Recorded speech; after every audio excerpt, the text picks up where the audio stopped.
Être formateur, ce n'est pas être un sachant qui donne du savoir.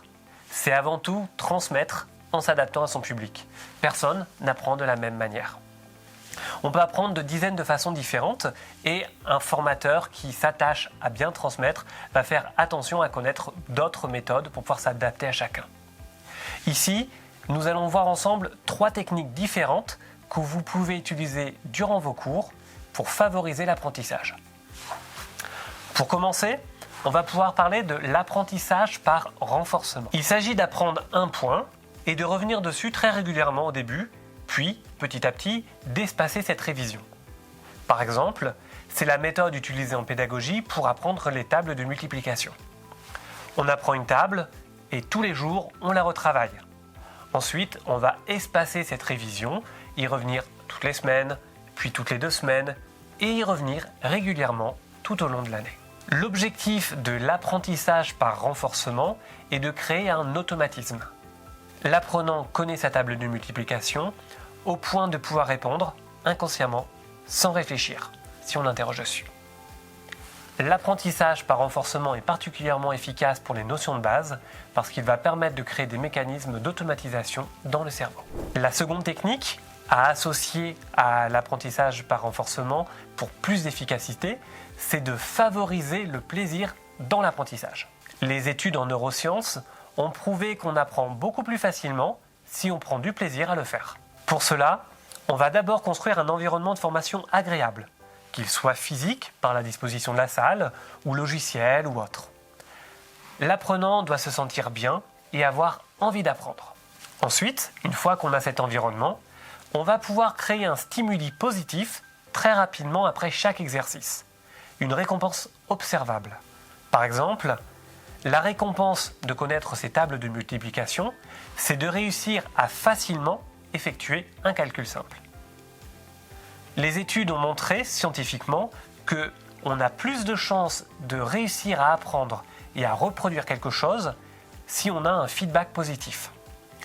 On va donc éviter un maximum les feedbacks négatifs pour créer un environnement de bien-être et favoriser le plaisir dans l'apprentissage. La troisième technique, qui sera liée à la volonté de bien-être dans l'apprentissage, c'est de donner du sens à l'apprentissage. Concrètement, il s'agit d'identifier le besoin auquel répond son apprentissage.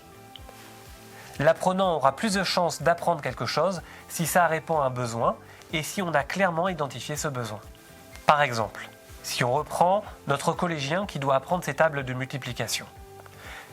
S'il pense que ça ne sert à rien, il s'ennuiera et il ne retiendra pas. Par contre, si on va chercher sa volonté intrinsèque, alors s'il comprend son intérêt personnel à manipuler correctement les tables de multiplication, il aura plus de chances d'apprendre de façon pérenne. Pour travailler cette volonté intrinsèque, on peut préparer des exercices d'application concrets. Par exemple, on va préparer un exercice en laissant volontairement 3 pièces de 20 centimes et en demandant combien d'argent cela représente. L'apprenant va trouver 60 centimes en appliquant bien la connaissance qu'il a des tables de multiplication 2 x 3 x 10. Cet exercice a donné du sens à son apprentissage et la réussite va lui donner du bien-être. Pour donner du sens à l'apprentissage, on va donc veiller à créer des exercices simples, abordables, mais pratiques, en lien avec son exercice professionnel. Plus l'apprenant voit le gain que cela représente pour lui, pour son emploi, mieux il apprendra. En associant et en alternant ces 3 techniques, vous favorisez un apprentissage pérenne. Ces méthodes se prêtent autant à un formateur qui désire rendre plus efficace son cours qu'à une personne qui se forme seule. Dans le second cas de figure, si je me forme seul, je vais pouvoir ponctuer mon apprentissage de révision ramassée et de plus en plus espacée avec des rappels de temps à autre. Je vais pouvoir identifier ce qui me plaît, que ce soit le challenge personnel, la curiosité, etc. Et je vais m'en servir comme un levier, notamment un levier de feedback après un exercice ou une mise en situation. Enfin, je vais donner du sens à mon apprentissage en l'associant à un objectif qui compte à mes yeux, que ce soit un accomplissement professionnel ou personnel. Bien sûr, il est possible d'utiliser ces méthodes autant en présentiel que dans une formation digitalisée. Mais vous, quelle méthode fonctionne le mieux pour vous ? Dites-le nous.